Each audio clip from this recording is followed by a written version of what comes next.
What's up guys, my name's Brandon and the iPhone 13 lineup has been officially revealed. And just like last year, we have 4 brand new iPhones this year. So we have the iPhone 13, the 13 Pro, 13 Pro Max, and the 13 Mini. And with this year's lineup, there are not only major differences between the 13 and the 13 Pro, but there are even changes and differences based on the storage option that you choose. So in this video, we're going to discuss 9 things that you probably missed about the iPhone 13 and some mistakes you need to avoid making before ordering an iPhone 13. And then of course, we'll discuss which iPhone 13 is right for you. So let's start off with the pricing because this is something that is a little bit deceiving, just like last year. So Apple advertises that the 13 starts at $799, but that is only if you immediately connect it to a carrier. So if you want to buy the iPhone unlocked and use it on any carrier and have no obligation or no contracts, it's actually $829 for the 128 gigabyte model. But the Pro models do not have this discounted pricing based on carrier activation. They remain at the same $999 and $1099 starting prices, and the base model remains at 128 gigabytes. And speaking of 128 gigabytes, that is now the base storage option for the iPhone 13 lineup. So it used to be 64 gigabytes. Now Apple has doubled that to 128 for the starting model of the iPhone 13 and 13 mini for the same price as they were last year. So that's a good value. But just to make things a little bit more spicy, Apple also threw in a 1 terabyte option for the Pro and Pro Max. So you now get the option to select 128, 256, 512, or 1 terabyte of storage on your Pro or Pro Max. And if you're curious about the price of the 1 terabyte iPhone 13 Pro Max, the Mac Daddy, it's $1599 before tax. So yeah, gonna be a pretty expensive year if you want to get the maxed out, the highest end iPhone you can get. But I will say that this year, if you're going for the Pro models, you might actually want to get a higher storage option than you would previously. And that's because of Apple's interesting decision that they made with limiting a specific feature on the 128 gigabyte models. So Apple didn't mention this during the event, but if we dig into the specs right here, you can see that ProRes video recording, one of the major new features coming to the 13 Pro and Pro Max,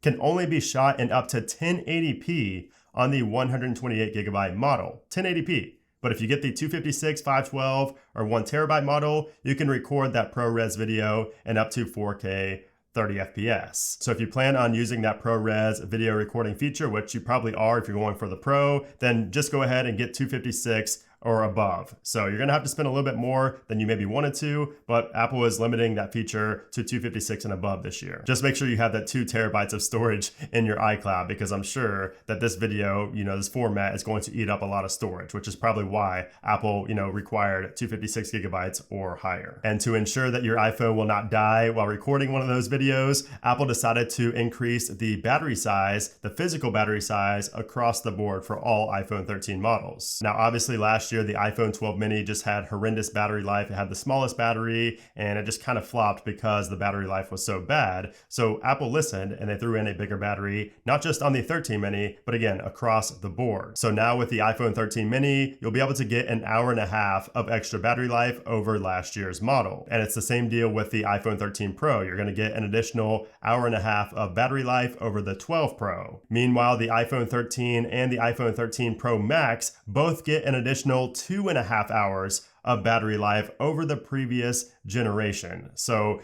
pretty big bumps for the main, iPhone 13 and then the highest in the 13 Pro Max. So the 13 Pro Max is just going to have like multiple day battery life at this point because the 12 Pro Max already had amazing battery life, but to add an additional 2.5 hours is crazy. So improved battery is nice and all, but it does come with a minor caveat, and that is that all of the new iPhones this year will be slightly thicker and slightly heavier. So the iPhone 13 is now going to be 10 grams heavier than the 12. The 13 Pro is going to be 15 grams heavier than the 12 Pro. The 13 Pro Max is going to be 12 grams heavier than the 12 Pro Max. And the 13 mini is going to be 6 grams heavier than the 12 mini. And the thickness of the phones is also going to increase by about 0.25 millimeters. So this is one downside of having a physically larger battery inside these iPhones, but in my opinion, it's worth it for that much of an increase in battery life. Now, as for the display, all iPhone 13 models will have the same Super Retina XDR display as last year, but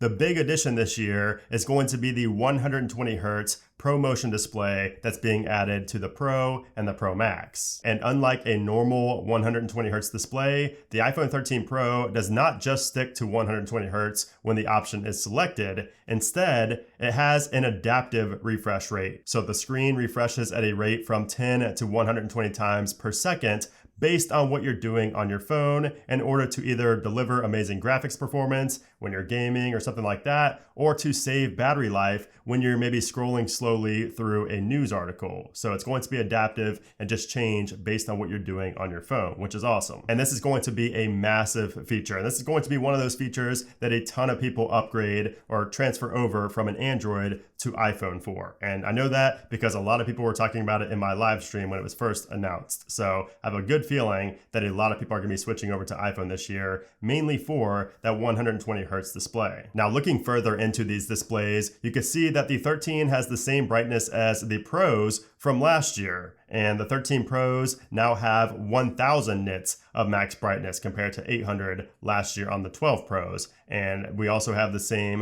1200 nits of peak brightness when watching HDR content. So every iPhone 13 across the board is going to have improved brightness. Now, another big design change that Apple introduced with the iPhone 13 is a smaller notch. So we have a smaller notch on all four of the new iPhone 13s. It's smaller by about 20%. But what's interesting is that yes, it's smaller horizontally, but it's actually a little bit taller than it was in the past on past iPhones. So like I said, Apple calls this a 20% smaller notch, but I have a sneaky suspicion that this will look even smaller than 20% when we get these in hand. So I cannot wait for that. And then finally, let's discuss the A15 Bionic chip. So this is Apple's new chipset, the successor to the A14 Bionic. And of course, all iPhone 13 models will be getting the same A15 Bionic chip inside with the same 4 and 6 gigabytes of RAM that we had on last year's models. Now, Apple didn't really specify how much faster the 13s are compared to the 12s. So that alone leads me to believe that the performance difference is going to be very minor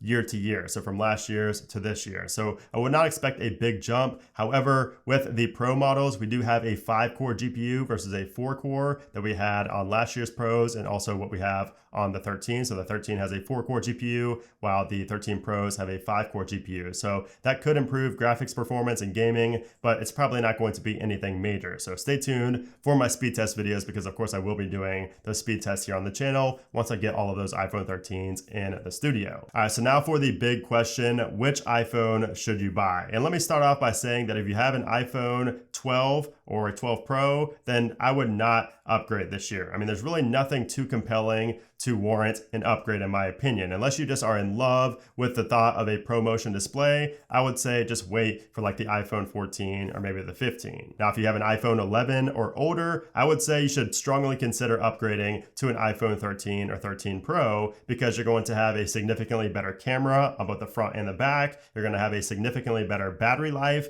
and even a significantly better display if you opt for the 13 Pro or Pro Max with that ProMotion display. But aside from which device you're coming from, let's talk about which iPhone 13 is right for you. So I would say that the iPhone 13 this year offers the best value. So I went back and forth on this because I thought for a while that the 13 Pro and Pro Max just had better value because of the display and the better battery life and things like that. But when I started really thinking about it, I think that the iPhone 13 still brings the best value. I mean, you're getting most of the features that you have on the Pro, especially the camera. The difference in the camera quality between the 13 and the 13 Pro and Pro Max is going to be very minor. Most people are not going to be able to tell a difference whatsoever. And again, if you do not care about that ProMotion display, that 120 hertz display, just go with the iPhone 13 and save yourself a couple $100. Not to mention you have more fun colors to choose from with the 13 as well. Now, if you have smaller hands or if you just prefer a smaller iPhone, then I would go with the iPhone 13 mini because we're going to have an hour and a half of additional battery life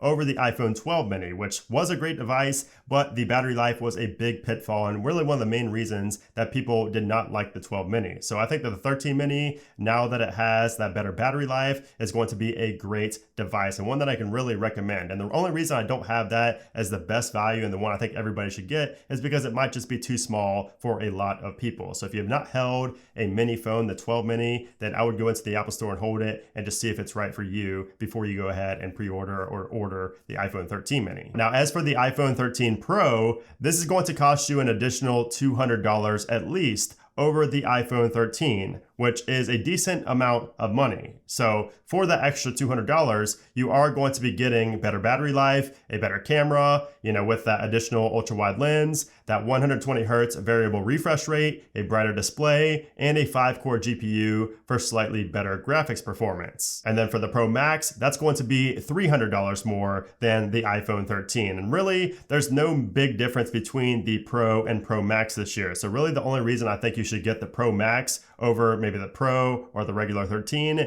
is just simply for the size. Of course, you do have better battery life. The 13 Pro Max is going to have the best battery life of any iPhone ever. So that's another reason, but you have to be willing to put up with the big weight and size of the iPhone 13 Pro Max. So just imagine the 12 Pro Max, but just slightly heavier. So basically it comes down to whether or not you want the best of the best, or if you're just fine with having the regular 13 and saving $200 to $300, because really there's nothing major, nothing really that's a must-have in my opinion on the Pros this year, aside from maybe that ProMotion display. So if you don't think you're going to be able to tell a difference, if you don't really care too much about that, then I would say, again, go for the 13, save yourself a couple $100. But if you want the best of the best, if you want the, ProRes video recording and you want the best of the best cameras, you want the best battery life, you want the ProMotion display, all of that, then sure, spend the extra money. But in my opinion, I think 90% of people are going to be getting the iPhone 13, and I think that's the right decision for 90% of people. Now, of course, if you can wait a little bit and you do not need to get your iPhone 13 ASAP, like right on launch day,